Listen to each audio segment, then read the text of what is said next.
காற்றின் தர மேலாண்மை ஆய்வில் பெரிய நகரங்களுக்கான பட்டியலில் சென்னை கடைசி இடத்தை பிடித்துள்ள நிலையில் காற்று மாசை கட்டுப்படுத்த தமிழ்நாடு அரசு முக்கியத்துவம் அளிக்க வேண்டும் என்று சுற்றுச்சூழல் நிபுணர்கள் வலியுறுத்தியுள்ளனர்.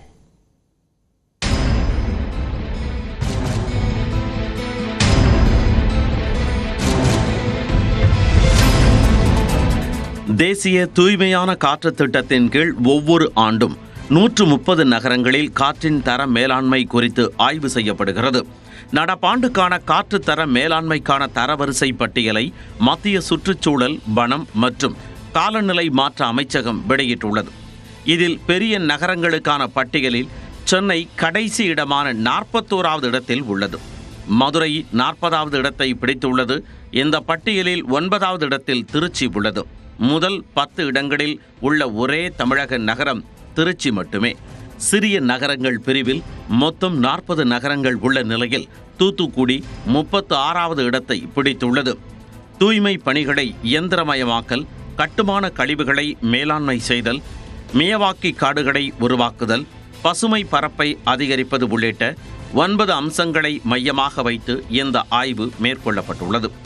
சென்னையில் இத்தனை ஆண்டுகளாக காற்று மாசின் தாக்கம் அதிகமாக இல்லாத காரணத்தால் அதற்கு முக்கியத்துவம் கொடுக்கப்படாமல் இருந்ததாக சுற்றுச்சூழல் ஆர்வலர்கள் கூறுகின்றனர். குளிர்காலத்துல தான் அந்த மேலடுக்கு காற்று அப்படின்றது குளுமையாக இருக்கும். அப்ப இந்த டென்சிட்டி கம்மியா இருக்கக்கூடிய இந்த பொல்யூஷன் அப்படின்றது அந்த டென்சிட்டி அதிகமா இருக்க காற்று ஊடுருவி அதால மேல டிஸ்போஸ் ஆக முடியாது. ஆனா சென்னைக்கு அந்த மாதிரியான பிரச்சனை இல்லாததுனால நமக்கு ஈஸியா அந்த டிஸ்போஷன் நடக்கிறதுனால இன்னைக்கு நம்ம பொல்யூஷன் நம்ம தப்பிச்சுக்கிட்டு இருக்கோம். ஆனால் அதற்காக நாம் பொல்யூஷன் செய்யல அப்படின்றது காரணம். நம்ம பண்ற பொல்யூஷன் அப்படின்றது இங்க உள்ள மக்களை பாதிச்சுட்டு தான் இருக்கு. அது லாங் டேர்முக்கு இல்ல, அந்த இடத்துல ஸ்டாக்னண்டா இல்ல, ஒரு ஸ்மாகா அது தேங்கி இல்லையே தவிர்த்து அன்றாடம் அவங்க பணிக்கு போகும்போது அந்த பீக் அவர் டிராபிக்கை அவங்க கடக்கும் போது மக்கள் ஏர் பொல்யூஷனால பாதிச்சுட்டு தான் இருக்காங்க.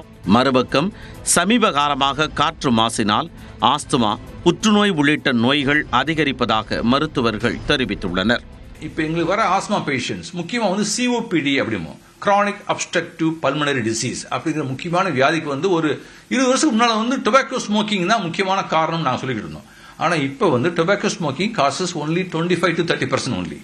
ரிமைனிங் 70% 70% என்ன எதனால இந்த நுரையீரல் மாசு, காற்று மாசுனால உள்ள போய் COPD வருதுன்னா இந்த காற்று மாசு தான் முக்கியமான காரணம். நுரையீரல் புற்றுநோய் வருவதற்கு முக்கியமான காரணம் இந்த காற்று மாசு. இப்படி எல்லா வியாதிகளுக்குமே இந்த காற்று மாசு ஒன்றாவது காரணியாக அமைகிறது. ஆகவே காற்று மாசை குறைக்க வேண்டும். தேசிய தூய்மையான காற்று திட்டத்தின் கீழ் கடந்த 5 ஆண்டுகளில் சென்னைக்கு ஒதுக்கீடு செய்யப்பட்ட 474 கோடி ரூபாயில் 384 கோடி ரூபாய் மட்டுமே பயன்படுத்தப்பட்டுள்ளதாக கூறப்படுகிறது. இந்நிலையில் அரசுடன் சேர்ந்து பொதுமக்களும் காற்று மாசினை கட்டுப்படுத்துவதற்கான முயற்சியில் ஈடுபட வேண்டும் எனவும், அப்போதுதான் பெரிய அளவிலான பிரச்சனைகளை இப்பொழுதே தடுக்க முடியும் என்றும் மருத்துவர்களும் சுற்றுச்சூழல் ஆர்வலர்களும் கூறுகின்றனர்.